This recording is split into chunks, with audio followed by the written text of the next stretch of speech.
እንደው ትልቅ እንዴ አታፍሩም እንዴ? ስትጠሩት መንገድ ላይ ዝም በል ይሏቸዋል። ወአፈድፈዱ ከሊሃ ይላል። እነሱ ግን እንዲያውም ጨምረው እንዳልጮህ እንጂ የዳዊት ልጅ ወይ ማረን ብለው እንዲያውም ደግሞ ድምፅ ጨምሩበት። ገብቶ ቆያቸው። ሊቃውንቱ ምን ብለው ይተረጉሙታል? ክርስቶስ ለእነዚህ ዕውሮች ሩጠው የሚደርሱበት አዝግማው እስኪደርሱ ድረስ ከቤት ገብቶ ቆያቸው። ምን ይላሉ? ዕውሮች የሚባሉት የክርስቶስን ብርሃን ማየት ያልቻለች ዕውር ነፍስ ናት። ዕውር ነፍስ የጌታን ብርሃን ለማየት ያልበቃች በድንቁርና በኃጢአት ውስጥ ያለች ነፍስ ናት። የዳዊት ልጅ ወይ ማረኝ የምትለው ጸሎቷ ነው። እግዚኦ መሐረነ ክርስቶስ የምትለው ዝም በል አትጩህ የሚሉት ደግሞ አጋንንት ናቸው። ጸሎት አቋርጥ የሚሉት ናቸው። ተኛ፣ ዝም ብለህ ተኛ እንዳትጮህ የሚሉት ናቸው። ክርስቶስ ግን እነዚያን ዕውሮች ቁሞ ቆያቸው ማለት እሱን ለማየት እስከምትበቃ ድረስ በኃጢአትም በድንቁርናም የታወረችውን ነፍስ ክርስቶስ ይቆያታል። ቤት ገብቶ ይቆያታል አዝግማ እስከምትደርስ ድረስ። ሁላችንም ቆይቶን ነው እንጂ ገና ዕውሮች ነን። በእውነቱ ማለት በጊዜ ሰጥቶን ቤት ገብቶ ቆይቶን ነው አሁንም ቢሆን የመጣ ነው። ክርስቶስ እንደ ፍጥረቱ ጥሎን ቢሄድ ድሮ ማንም እዚህ መድረስ አይችልም ነበር። እዚህ መግባት አንችልም። ቤቱ ውስጥ መግባትም አይፈቀድልም ነበር። ማን ይዘልቀዋል? እሱ ተጽዕነ ላዕለ ኪሩቤል ወሰረረ በክንፈ ንፋስ። ሕሊና መላእክት እንኳን የማይደርስበትን ጌታ እኛ ግን በቅዱስ ሥጋው በክቡር ደሙ እንድንዋሃደው የፈቀደልን እሱ ቆሞ ስለቆየን ነው። ጌታችን ላልደረሱት እስኪደርሱ ጊዜ ይሰጣል።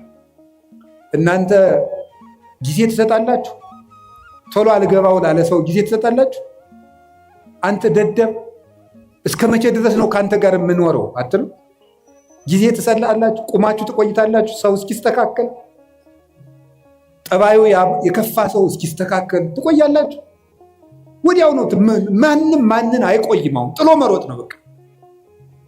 እና ቆዩት እስቲ፣ ሁሉንም ሰው ቆዩት፣ ይስተካከላል ከቆየ ነው። በጊዜ የማይስተካከል ዲያብሎስ ብቻ ነው። ሰው ይስተካከላል። ጊዜ ለቤተሰብ እስኪ በሉ። እናታችን ቅድስት ቤተክርስቲያን እየተፈተነች ያለችው አንዱ በትዳር ነው እየተፈተነችው ያለ። የባለ ትዳሮች ደግሞ መሰረታዊ ችግራችሁ ምንድን ነው ስትሉ ጊዜ የላችሁም። ትዳሩን የሆነ ሱቅ ነው የምታደርጉት። ምን ማለት ነው መሰላችሁ? ስራ ቦታ ሆኗል ማለት ነው። ጊዜ የላችሁም። ባልና ሚስት አብራችሁ የምትሆኑበት ጊዜ የለም። አትተዋወቁም እኮ ሁላ።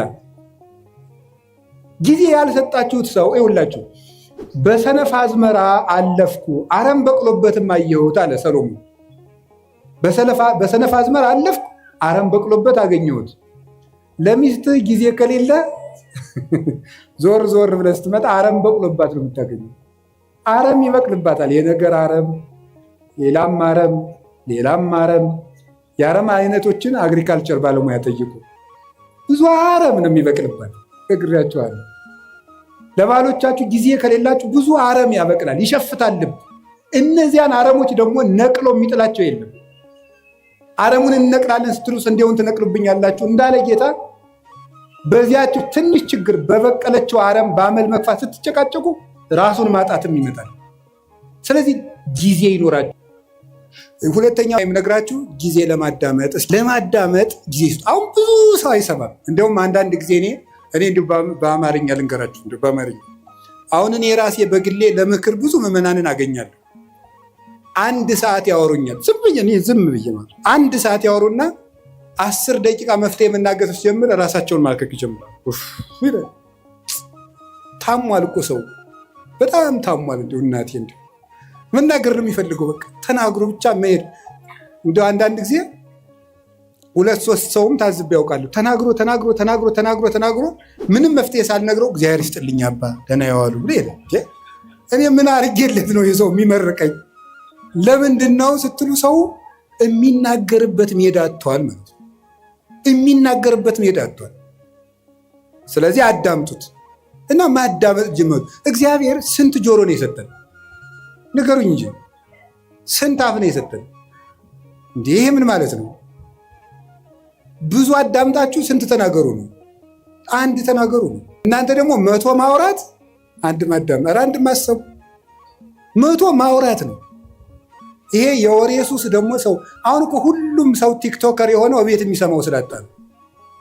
እቤት የሚሰማው ስላጣ እዚያ እየወጣ መለፍለፍ፣ ዝም ብሎ ድንችም እየበላ መለፍለፍ፣ በቆሎም እየበላ መለፍለፍ። ለምንድን ነው ይህን ሁሉ ያመጣው ስትሉ ሰው ኧረ በሞት ያዳምጡ። እኔ እኮ እውነቴ ነው።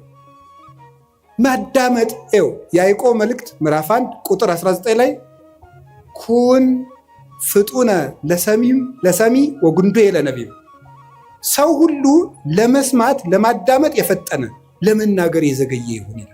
የሰው ልጅ ብዙ የማዳመጥ የምታዳምጡ ከሆነ ሰው ይወዳቸዋል። ከሰው ጋር የመኖር ጥበብ አንዱ ማዳመጥ ነው። እንደውም ልንገራችሁ፣ ሰዎች የት ይገኛሉ ብላችሁ ብትጠይቁ እኔ ልንገራችሁ የት እንደሚገኙ። አንደኛ የሚበሉበት ቦታ ነው የሚገኙት። ሁለተኛ የሚሰሙበት ቦታ ነው የሚገኙት፣ የሚሰሙበት ቦታ። ሶስተኛ የሚወደዱበት ቦታ ነው የሚሄዱት። አራተኛ የሚከበሩበት ቦታ ነው የሚኖሩት። ሰዎችን ብትፈልጓቸው የምታገኙት ከዚህ ነው የምታገኟቸው። ወይ ከሚሰማቸው ሰው ነው ሩጠው የሚሄዱት፣ ወይ ከበሉበት ቤት ነው የሚገኙት፣ ወይ ወደሚያከብራቸው ሰው ነው የሚሄዱት፣ ወይ ወደሚወዳቸው ሰው ነው የሚሄዱት። ከቤትም ጥለውን የሚወጡት አራቱን ሲያጡ ነው። ወይ አልሰማቸው ስንል፣ ወይ አልወዳቸው ስንል፣ ወይ አናከብራቸው ስንል። ጥለውንም የሚሄዱ በዚህ ነው፣ ወደ እኛም የሚመጡ በዚህ ነው። ስለዚህ ይሄ እንዲኖረ ምን ማድረግ? ማዳመጥ። ሰሎሞን በመናገር ብዛት ኃጢአት ሳይኖር አይቀርም ይላል። በመናገራችን እንጂ በመስማታችን ተጉርተን አናውቅም። እግዚአብሔርን መስማት፣ የሚነገረውን ነገር መስማት፣ የሚባለውን ነገር መስማት፣ ሁሉን ነገር አስታውላችሁ መስማት ይገባል። የማዳመጥ እድል እንዲኖረን ለሚሰማ እግዚአብሔር የሚሰማዋል። ለዚህ ነበረ የጌዴዎን ልጅ ቆሞ ስምዑኒ ሰብአ እስራኤል ወእግዚአብሔር ይስማዕክሙ፣ የእስራኤል ወገኖች ወይ ስሙኝና እናንተንም እግዚአብሔር ይስማችኋል። ሰውን የሚሰማ ሰው እግዚአብሔርም እሱን ይሰማዋል። ጊዜ ለማዳመጥ 3 ነጥቦች ነው የቀሩኝ። ጊዜ ለስራ፣ እስኪ በሉ ጊዜ ለስራ በሉ። አቤት ጊዜ ለምን? አሁን የኛ ሀገር ሰው ደግ ነው፣ የኢትዮጵያ ሰው በዚያው ደግሞ ቂመኛ ነው። በጣም ቂመኛና ወግ ሰንጣቂ ነው። ከምንድን ነው የመጣ ብዬ እንደው ዝም ብሎ ሲገርመኝ ዝም ብዬ ቁጭ ብዬ ሳስበው ነው። ጥናት አላረኩበትም፣ ባለሙያም አይደለሁም። ሳስበው ከስራ ፈትነት ነው የሚመጣው። ይህ ወሬ ሰንጣቂነታችን የሚመጣው ቁጭ ብለን እንደዚህ ያለኝ እንደዚህ ለማለት ፈልገው በቀደም እንደዚህ ያለ ለካ እንዲህ ማለቱ ነበር የምንልበት ዋና ምክንያት ስራ ፈት ስለሆነ፣ ወሬ ስንቀምር የምንውለው የስራ ቀመር ስለሌለን፣ ስለዚህ መስራት መልመድ አለብን ነው። እንዳንሰራ አገሪቱ የስራ እድል የላትም። የእናንተ ጥያቄ ወንድሜ፣ አንተ አልገባህም። ካባን ለብሰ ለፍልፈት ትሮጣለህ፣ እኛ ስራ አጥተን ያለ ነው አይደል? ሌላው ቢቀር አታነቡም ወይ ነው? እማታነቡሽ ስራ የለም፣ አልተቀጠራችሁም፣ ንግዱም ሙቷል አላችሁ። ምንም ማለት ለምን አታነቡ? አንድ ሊቀ ጳጳስ አንዱን ሰው አገኙትና ልጄ ለምንድን ነው የማትማር አሉት። አይ ምን እየበላው ልማር አላቸው። ስትደነቁር ምን እየበላህ ደነቆርክ አሉት። ለምን አታነቡም? ቁጭ ብላችሁ ዝም ብሎ ወሬ ስትጠቀጥቁ ከምትሉ ቁጭ ብላችሁ እስኪ አንብቡ። እውነቴን እኮ ነው የምነግራችሁ። ተግባር እኮ የሀሳብ ልጅ ነው። ሀሳብ ደግሞ የሚገኘው ይኸውላችሁ፣ እንጨት ሳትሰበስቡ እሳት ማንደር ትችላላችሁ? ይቻላል? አይቻልም። ሀሳብ ሳይኖርህ ተግባር የት ታመጣለህ? እቅድ የት ታመጣለህ? ስራ የት ታመጣለህ? ከሰው ጋር የመኖር ስልት የት ታመጣለህ? ስለዚህ እንደዚያ እንዳያደርጋችሁ ጊዜ ለስራ። እውነቴን ልንገራችሁ፣ የኢትዮጵያ ኦርቶዶክስ ተዋሕዶ ቤተክርስቲያን ሆና እንድትቀጥል ከሆነላችሁ ስሩ። ካልሰራን ቤተክርስቲያናችንን በተአምር ማስቀጠል አንችልም። ክርስቲያኖች ስራ በቃ ትኩርኩር ብላችሁ ሳትንቁ ስሩ። ከጠፋ አንብቡ። ማንበባችሁ ደግሞ ስራ እንዴት እንደምትሰሩ ያሳያችኋል። ጊዜ ለስራ